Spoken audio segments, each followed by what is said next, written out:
안녕하세요, 송 실장입니다. 간지가 철철 넘치는 하이엔드 PC나 커스텀 순행 PC, 고성능 게이밍 PC를 구축 시 거의 모든 유저들이 필수로 구성하는 게 바로 튜닝 메모리입니다. 이런 튜닝 메모리들은 대부분 고성능 제품들이라 빠른 메모리 클럭을 지원하여 일반 메모리를 적용했을 시보다 높은 게임 프레임과 빠른 작업 성능을 얻을 수 있는 가장 쉬운 방법이기 때문에 사용하기도 하지만 디자인적으로도 너무 멋지기 때문에 워크스테이션보다는 하이엔드 PC나 커스텀 순행 PC, 고성능 게이밍 PC 등에 많이 사용하는데요. 매우 다양한 브랜드에서 다양한 종류의 튜닝 메모리들을 출시 중이기 때문에 어떤 브랜드의 제품을 선택해야 하는지 선택하기가 쉽지 않을 겁니다. 그런데 만약 예산이 넉넉하다면 튜닝 메모리를 선택하기가 어렵지 않습니다. 왜냐면 G스킬의 트라이던트 Z 시리즈를 선택하면 되기 때문인데요. G스킬 트라이던트 Z 시리즈는 튜닝 메모리의 대명사격의 제품으로 컴퓨터에 조금이라도 관심이 있는 분들이시라면 모르는 사람이 없을 정도로 유명한 제품이기 때문입니다. 트라이던트 Z RGB 시리즈가 전 세계적인 히트를 친 이후 마치 골드바나 실버바에 다이아몬드를 박아놓은 듯한 럭셔리한 디자인의 로얄 시리즈, 조금 더 호환성을 높이고 가격을 낮춰 가성비를 좋게 만든 네오 시리즈 등 여전히 튜닝 메모리의 대장으로 군림 중인데요. 이번에 트라이던트 Z 시리즈의 새로운 시리즈가 출시되어 소개해드리려 합니다. 오늘 영상은 G스킬의 새로운 시리즈 럭셔리의 끝판왕 G스킬 트라이던트 Z 로얄 엘리트 리뷰입니다.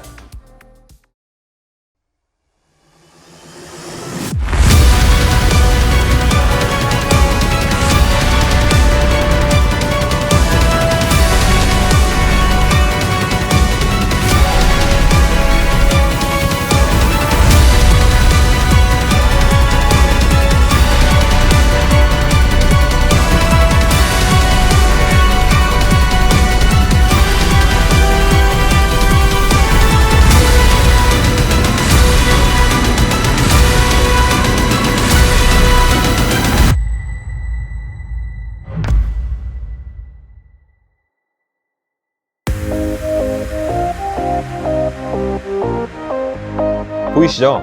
엄청나게 고급스럽고 예쁩니다. 특히 이 방열판에 적용된 다이아몬드와 같은 무늬가 굉장히 럭셔리한 것이 마치 샤넬 명품백이 떠오르기도 하는데요. 기존의 방열판들이 이 메인보드에 장착하면 방열판 맨 상단에 적용된 RGB 모듈 이외에는 보이지 않아서 멋지게 만든 디자인이 무색해졌던 반면 G스킬 트라이던트 Z 로얄 엘리트의 경우에는 이 불규칙한 격자무늬 형태? 다이아몬드라고 해야 하나요? 아무튼 이 불규칙한 무늬면에 반사된 RGB 조명이 PC 내부에 은은하게 비춰져서 멋진 분위기를 연출합니다. G스킬 로얄 엘리트는 이름에서 알 수 있듯이 G스킬의 고성능 메모리 라인인데요. 라인업을 보면 16기가 3600 CL16, 16기가 3600 CL14, 16기가 4000 CL14, 32기가 3200 CL14, 32기가 4000 CL16, 32기가 4000 CL14, 64기가 4000 CL18 등 굉장히 높은 고수율 제품으로 라인업이 구성되어 있는 것을 알 수 있습니다. 그야말로 하이엔드 유저들의 지갑을 훔치러 온 지갑 도둑이라 할 수 있죠. 오늘 제가 G스킬의 국내 정식 수입사인 서린 C&I로부터 제공받아 리뷰할 제품은 G스킬 DDR4 16기가 3600 CL14 트라이던트 Z 로얄 엘리트 8기가 2개 실버 패키지입니다. 3600에 CL14, 보통 CL18 제품이 많은데 CL14라 정말 엄청난 수율인데요. CL14 하면 또 오버클럭을 해서 이게 어디까지 올라가는지 확인해 봐야 하는 게 우리 PC인들, 컴퓨터인들에게는 정상적인 사고방식이니 이 멋진 제품이 어느 정도까지 오버클럭이 되는지 알아봐야겠죠. 오버클럭 시와 XMP만 적용했을 시, 그러니까 3600 CL14일 때와 최대로 오버클럭을 했을 때의 성능 비교도 해보도록 하겠습니다. 우선 오버클럭을 하기에 앞서 테스트에 사용된 스펙을 간단하게 알려드리면 CPU는 인텔 코어 i9 11900K 로켓레이크, 메인보드는 에이소스 ROG 막시무스 13 에이펙스를 사용하였습니다. CPU를 인텔로 선택한 것은 AMD 라이젠의 경우 4000 이상의 메모리 클럭은 지원하지 않아 보다 높은 오버클럭 값을 얻기 위해서이고요. 메인보드는 오버클럭을 위해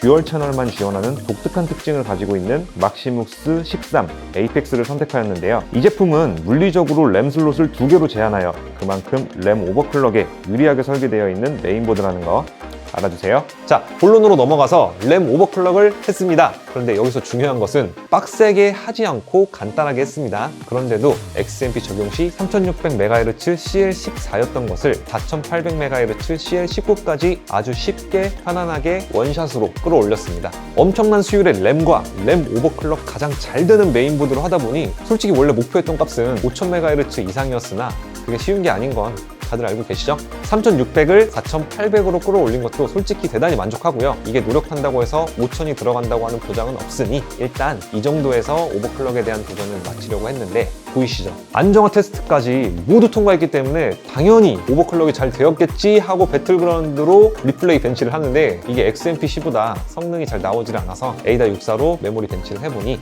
역시나 오버클럭을 잘못한 거네요.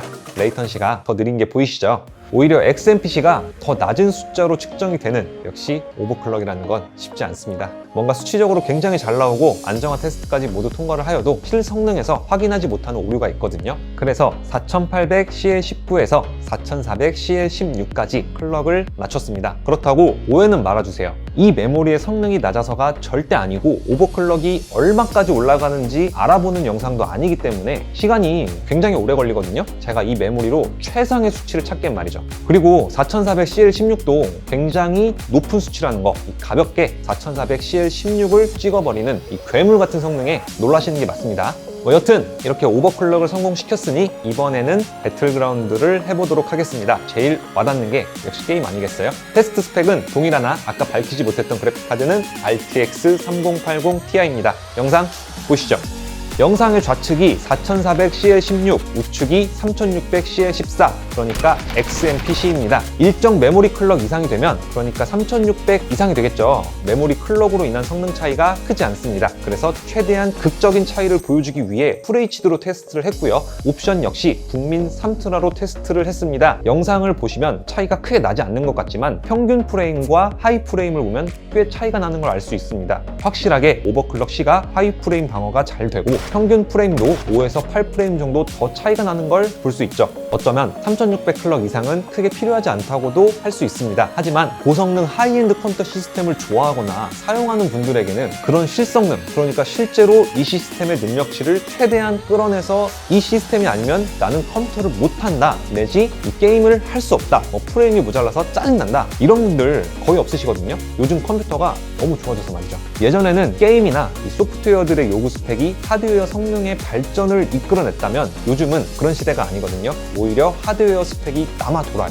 맞습니다. 페라리, 람보르기니, 부가티를 타는 사람들이 빨리 달리고 싶어서 1등하고 싶어서 이 슈퍼카들을 타지 않습니다. 슈퍼카가 주는 나는 남들과 달라, 남들보다 좋은 것, 멋있는 것을 소유하고 있지, 그런 우월함, 그게 하이엔드 PC 시스템을 사랑하고 좋아하고 사용하는 사람들의 마음과 같을 겁니다. 3600CL14 메모리는 고성능 튜닝 메모리는 이 G스킬만 있는 건 아닙니다. 하지만 G스킬만의 감성은, 그 우월한 감성은 다른 브랜드에서 절대 따라올 수 없습니다.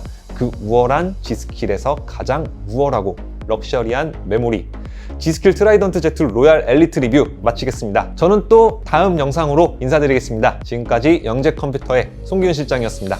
감사합니다.